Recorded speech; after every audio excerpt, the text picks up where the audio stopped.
សួស្តីទាំងអស់គ្នាតើព្រឹកនេះបងប្អូនបានញ៉ាំទឹកប្រមាណលីត្រហើយអូខេបងប្អូនការញ៉ាំទឹកសំខាន់មែនទែនបាទសម្រាប់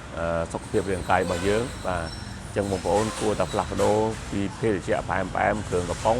បាទត្រឡប់មកញ៉ាំទឹកបាទទឹកក្តៅឧនៗទឹកបរិសុទ្ធបាទឲ្យតែថាជាតិទឹកគឺល្អប្រសើរសម្រាប់រាងកាយរបស់យើងណាបងប្អូនអូខេតែសម្រាប់ខ្ញុំបាទខ្ញុំញ៉ាំទឹកបាទលាយជាមួយ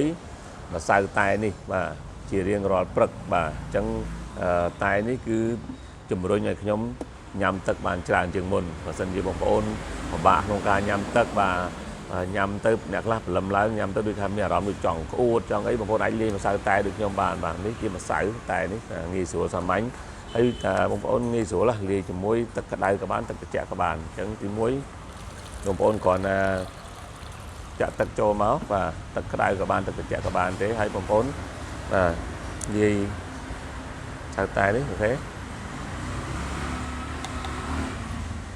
ដាក់កូនទៅវាមកជាការស្រេចបាទតែនេះបងប្អូនដាក់ច្រើនដាក់តិចអាស្រ័យទៅលើការចូលចិត្តរបស់បងប្អូនទេអូខេបាទសម្រាប់ខ្ញុំបាទនៅផ្ទះខ្ញុំលាយជាមួយទឹកក្តៅឧនៗបាទញ៉ាំទៅឆ្ងាញ់អូខេហើយបើសម្រាប់ដើរផ្លូវឆ្ងាយ